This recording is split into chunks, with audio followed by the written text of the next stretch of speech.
Hello guys, welcome to my channel. I am Honey, your story teller.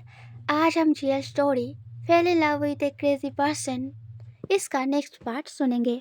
चलिए हम सीधे story पे आते हैं। पिछले पार्ट में हमने सुना था सीमा अंधेरे में घिरे हुए महसूस करती है, जैसे मानो वो बचपन के उसी स्टोर रूम के अंदर खड़ा हो चुका है। इसके बाद उसे लगने लगता है स्टोर रूम के अंदर मौजूद सारे चूहे एंड और भी बहुत तरीके के इंसेक्ट उस अंधेरे के अंदर उसके शरीर पर रेंग रहे हैं।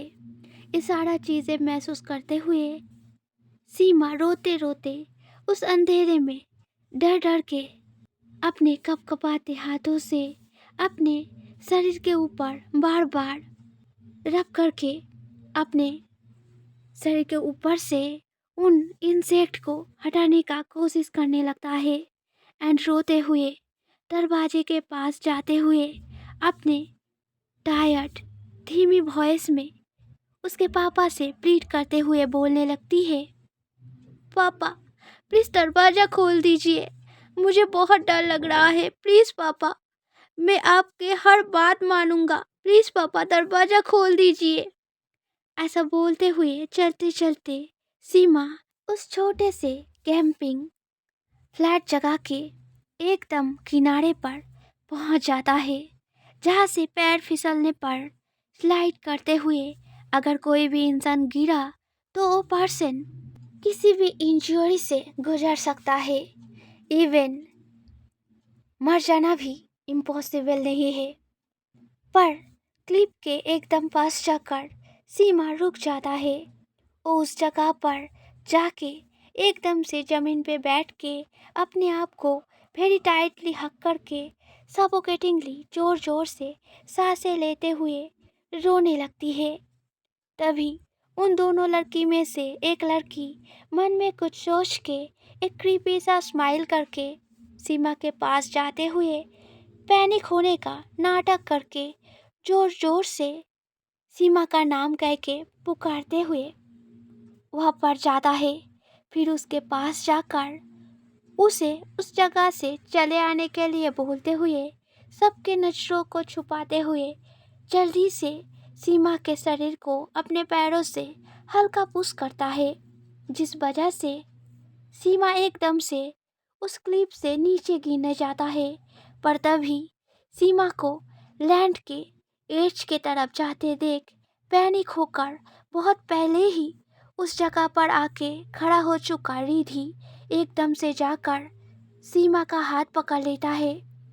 पर थोड़ा सा देर होने के कारण हाथ पकड़ लेने के बावजूद भी रिधि सीमा को गिरने से बचा नहीं पाता।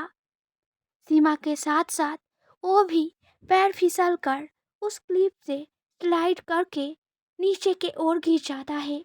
गिरते वक्त सीमा को सारे चोटों से बचाने के लिए रिधि उसे अपने बाहों में पूरा ढक लेता है, जिस वजह से स्लाइड होकर गिरते वक्त सारे ब्रोकन वुड एंड पत्थर से होता इंजरी रिधि के शरीर के ऊपर बरस रहा था। पर रिधि के मुंह से एक भी दर्द भरी आवाज नहीं निकल रहा था और ना ही उसने अपने बाहों से सीमा को थोड़ा सा भी अलग होने दिया था। ऐसे स्लाइड होते होते रिधि एंड सीमा एक खाई के अंदर से होकर एक गड्ढे में गिरता है, जहाँ पे बारिश की वजह से पानी जमकर भरा हुआ था एंड उस पानी में बहुत ही ज़्यादा गार्बेज एंड एवरीथिंग भर के वो पानी बिल्कुल गंदा हो गया था। रिधि चारों तरफ नजरें घुमाकर जगह का आइडेंटिटी समझने का कोशिश कर रहा था, पर बहुत ज़्यादा अंधेरा होने के कारण उसे कुछ दिख नहीं रहा था। रिधि चारों ओर देख रहा था, तभी अपने बाहों के बीच छुपाया सीमा के शरीर में शिवर को महसूस करके रिधि जल्दी से पहले सीमा के आंखों में बंधे कपड़े को खोल देता है। फिर जल्दी से अपने पॉकेट से एक लाइटर निकालकर जला के सीमा से बोलती है, देखो बेबी, डरो मत, मैं हूं ना यहाँ पे तुम्हारे साथ। सो डरने की कोई बात नहीं है, मत डरो ओके। आंखों से कपड़ा हटने के बाद उस लाइटर के छोटे से रोशनी के आगे इतने नज़दीक से रिधि का फेस देख के एंड रिधि के प्रोटेक्टेड बाहों के बीच थोड़ा सा सिक्योर फील करके आहिस्ता आहिस्ता अपने डर से बाहर आते हुए सीमा एक बार कॉन्फ्यूजनली आसपास देखता है एंड चारों तरफ अंधेरा देख के रिधि को कस के हक करके उसके सीने पे अपने फेस को छुपाते हुए डरा डरा बैठे वॉइस में बोलती है, मुझे बहुत डर लग रहा है, प्लीज़ मुझे यहाँ से बाहर निकालो, मुझे नहीं रहना यहाँ पे, अब प्लीज़ मुझे यहाँ से बाहर निकालो। ये सुनकर रिधि जल्दी से अपने हक को और भी टाइट करके वेरी जेंटल वॉइस में बोलती है, देखो बेबी, डरो मत, मुझे पता है तुम्हें अंधेरे से बहुत डर लगता है, पर देखो बेबी, मेरे पास एक छोटा सा रोशनी है जिससे अंधेरा तुम्हारे पास नहीं आएगा एंड यहाँ पे मैं भी तो हूँ ना तुम्हारे पास। सो डरो मत, तुम्हें कुछ नहीं होगा। चलो जल्दी से इस गड्ढे से बाहर निकलते हैं, फिर कुछ जुगाड़ करके एक बड़ा सा आग जलाएंगे जिससे अंधेरा कॉम्प्लीटली फेड हो जाएगा ओके। तब तुम्हें और डर नहीं लगेगा। चलो अब मैं तुम्हें कैरी करके ऊपर के ओर उठा रहा हूँ, तुम बाहर निकालने का कोशिश करना, ठीक है। ये सुनकर सीमा ओबीडियंटली आहिस्ता आहिस्ता रिधि को छोड़ के हाँ में सिर हिलाता है, जिसको देखकर रिधि सीमा के फोrehead पर एक किस करके स्वीटली मुस्कुरा के बोलती है, थैंक यू बेबी, चलो अब घूम जाओ, मैं तुम्हें ऊपर उठा रहा हूँ, तुम बाहर निकालने का कोशिश करना, ठीक है। सीमा फिर हाँ में सर हिलाकर आहिस्ता से पीछे घूम जाता है। रिधि सीमा को कैरी करने ही वाला था, तभी सीमा के शरीर में कोई इंसेक्ट जैसा चीज रेंगते हुए उठ रहा है महसूस करके सीमा एकदम से चीख कर पीछे घूम के रिधि के गोद में उठकर अपना पैर रिधि के कमर के चारों तरफ एंड हाथ गले के चारों तरफ टाइटली जकड़ लेता है। ये देखकर रिधि जल्दी से अलर्ट वॉइस में बोलती है, क्या हुआ बेबी, क्या देखा तुमने, इतना डर क्यों गए। ये सुनकर रिधि के शोल्डर पे अपना सिर छुपा के रखा सीमा रोने वाले वॉइस में बोलती है, अभी कुछ मेरे शरीर पे रेंगते हुए उठ रहा था, मुझे बहुत डर लग रहा है, मुझे नहीं रहना इस पानी पे, प्लीज़ मुझे बाहर निकालो, मुझे बहुत डर लग रहा है। ये सुनकर रिधि कॉन्सन होके जल्दी से पानी के अंदर एंड बाहर सीमा के ऑल शरीर को अच्छे से हाथों से छूते हुए चेक करते हुए इंसेक्ट जैसे कोई चीज़ को ढूंढने की कोशिश करता रहता है, पर जब पूरा शरीर चेक करने के बाद भी रिधि को कुछ नहीं मिलता, तब सीमा के सिर पर जेंटली हाथ फिराते हुए एश्योर करते हुए समझाते समझाते रिधि बोलती है, तुम्हारे शरीर पे तो कुछ नहीं है बेबी, सो डरो मत, मैं जैसा बोल रहा हूँ वैसा करो ओके। ऐसा बोलकर रिधि सीमा के हाथों को अपने गले से एंड पैरों को अपने कमर से छुड़ाकर उसे कंधे से पकड़ के पीछे घुमाकर एकदम से सीमा को कमर से पकड़ के ऊपर के ओर उठाता है एंड बोलती है, अब बाहर जाने का कोशिश करो बेबी। ये सुनकर रिधि के उठाने के वजह से ऑलमोस्ट गड्ढे से बाहर आ चुका सीमा जल्दी से बाहर के गड्ढे के किनारे वाले जमीन पर हाथ रख के प्रेस करते हुए ऊपर उठ जाता है। फिर नीचे गड्ढे के अंदर पानी के बीच खड़ा रिधि के तरफ देखकर सैड वॉइस में सीमा बोलती है, पर आप कैसे ऊपर आएंगे, यहाँ पे आसपास बहुत अंधेरा है, मुझे कुछ भी ठीक से दिख नहीं रहा, अब मैं क्या करूँ रिधि।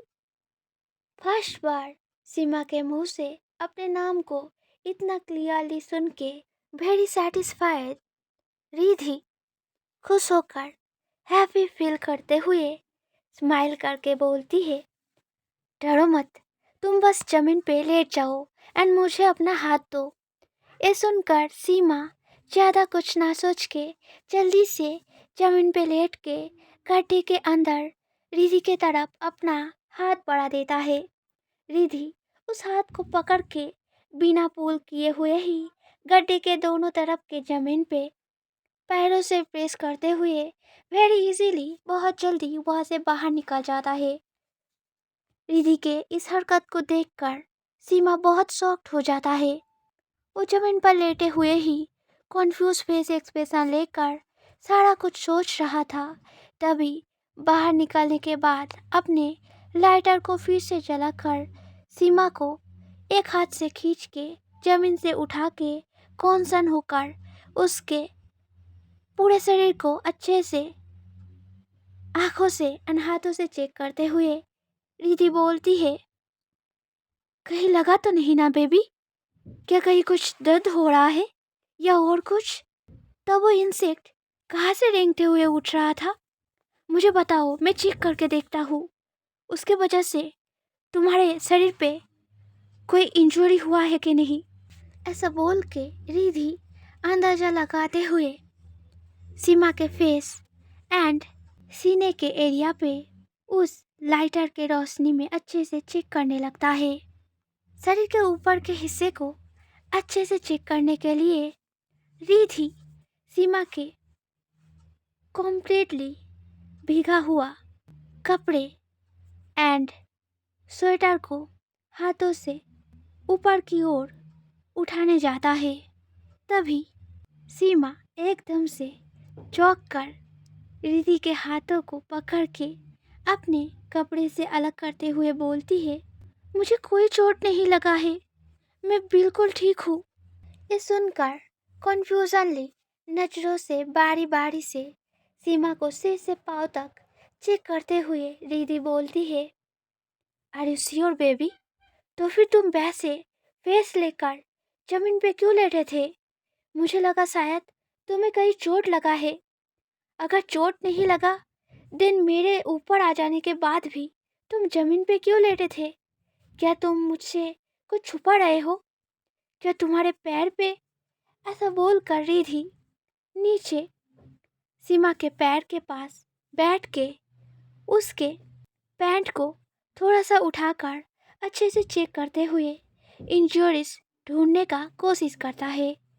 तभी सीमा जल्दी से पैंट को नीचे करके अपने पैर को अच्छे से फिर से ढकते हुए जल्दी से बोलती है, मेरे शरीर पे कहीं भी कोई चोट नहीं लगा, आप प्लीज़ चिंता मत कीजिए। मैं तो बस आपकी हरकतों के वजह से थोड़ा शॉक्ड हो गया था, इसीलिए। ये सुनकर रिधि अपने एक आईब्रो को उठाकर पूछती है, कैसा हरकत है? क्या तुम्हें कमर से पकड़ा इसीलिए?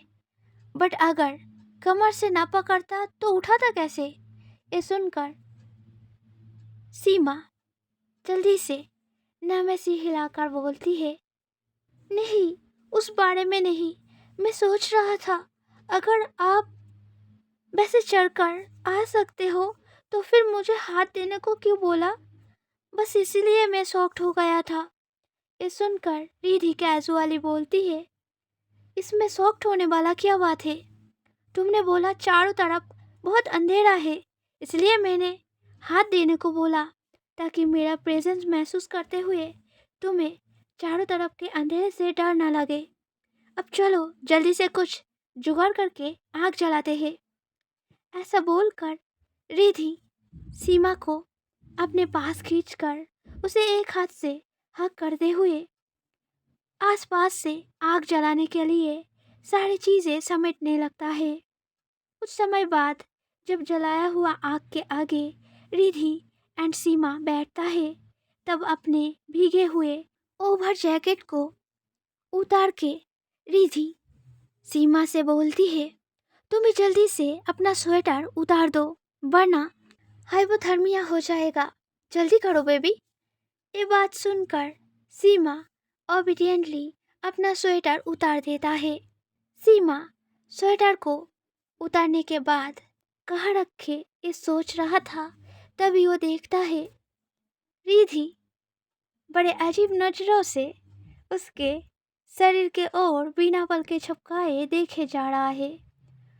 उसे कुछ समझ नहीं आता।